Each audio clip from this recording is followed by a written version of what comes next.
This is our second video on AAA Games' new card game, Rocket Race. Our first video was an unboxing of the limited edition.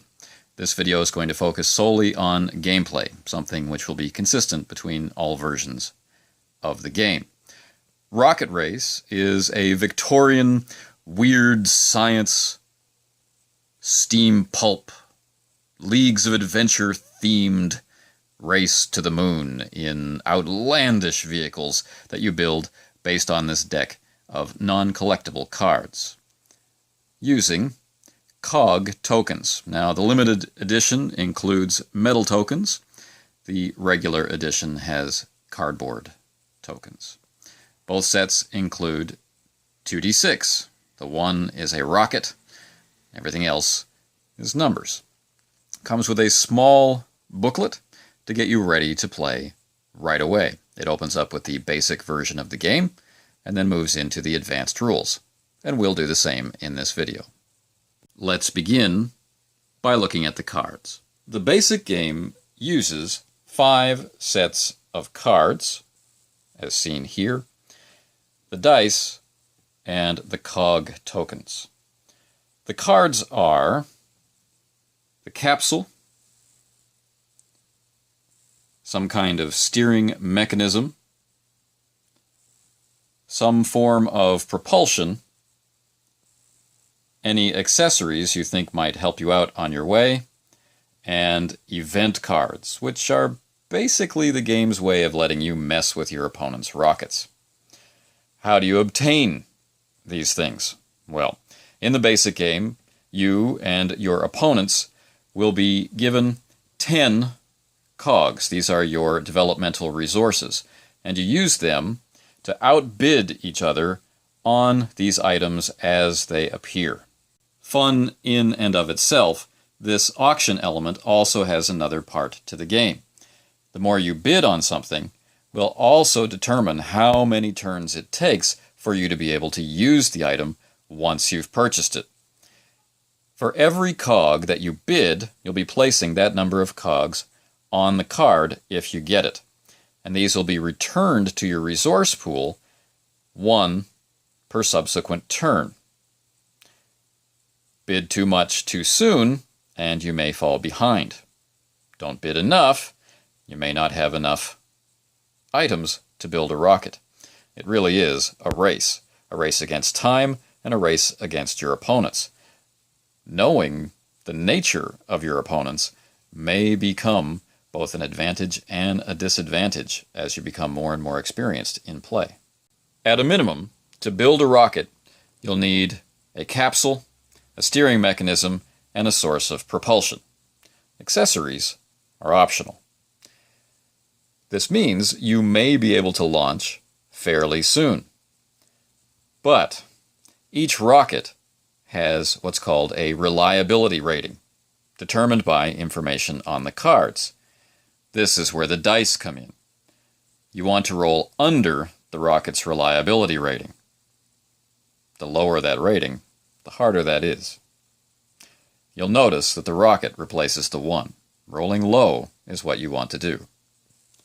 If you fail the roll, then your rocket comes crashing back to Earth. If you succeed, you make it to the moon.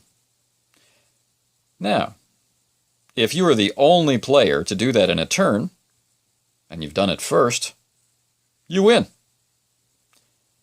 If others launch in the same turn, though, the race is on. As an example, our rocket may be made from an old diving bell as its capsule. Its steering mechanism may be anti-gravity paint vanes. Our propulsion system could be anti-gravity paint. As an accessory, we may decide we want an automatic ballast ejection system, each of these things having an effect on the overall reliability and viability of our rocket. But we may encounter a saboteur who decreases the reliability of our rocket. Who can say? Basically, that's the basic gameplay. You can expect a game of around 10 minutes. Advanced gameplay adds in these cards. The centerpiece of these additional cards would be the workshop cards, and there are 4 of them. The workshop cards track your ability to generate resources. In the advanced game, unlike the basic game, there isn't an auction or bidding war in order to gain cards.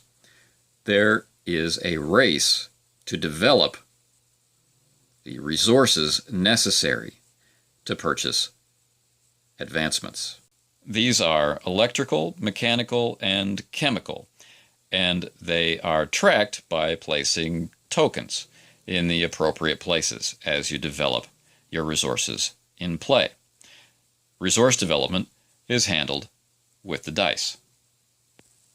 Just as there are 4 workshops, there are 4 leagues provided in Rocket Race, and each league has its own strengths and weaknesses in terms of developing its research resources.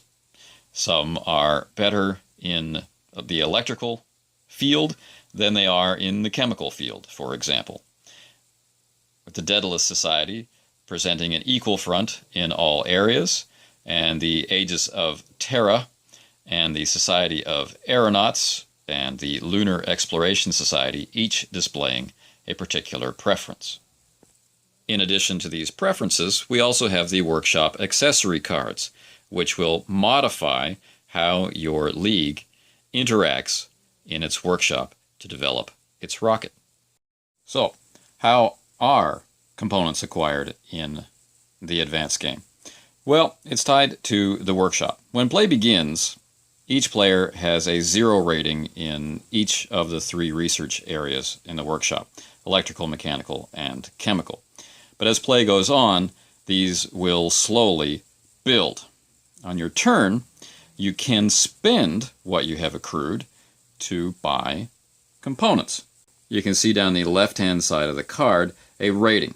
In the anti-gravity paint, you can see a 1 rating in electrical, 0 for mechanical, and 4 for chemical.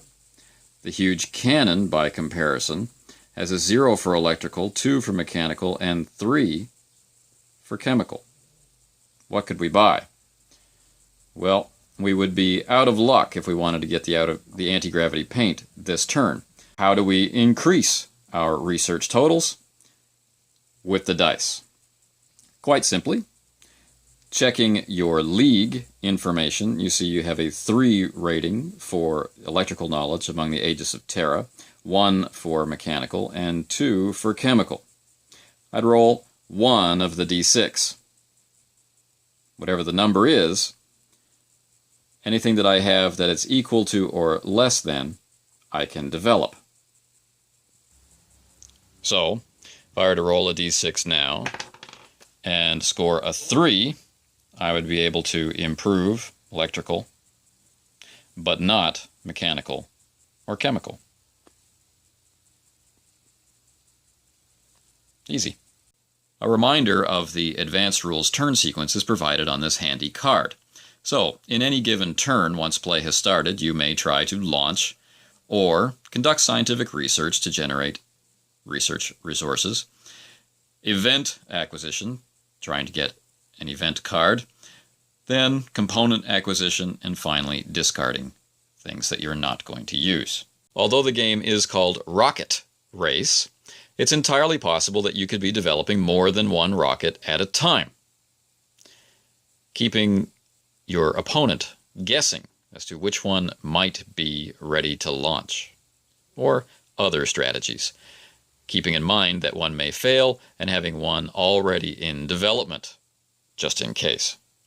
So, this is a quick overview of Triple Ace Games' new non-collectible card game, Rocket Race. A game for which the basic version can handle up to 6 players, and the advanced version can handle up to 4 players. 2 games in 1. A humorous, rocket-building, Victorian age, Leagues of Adventure themed race to the moon.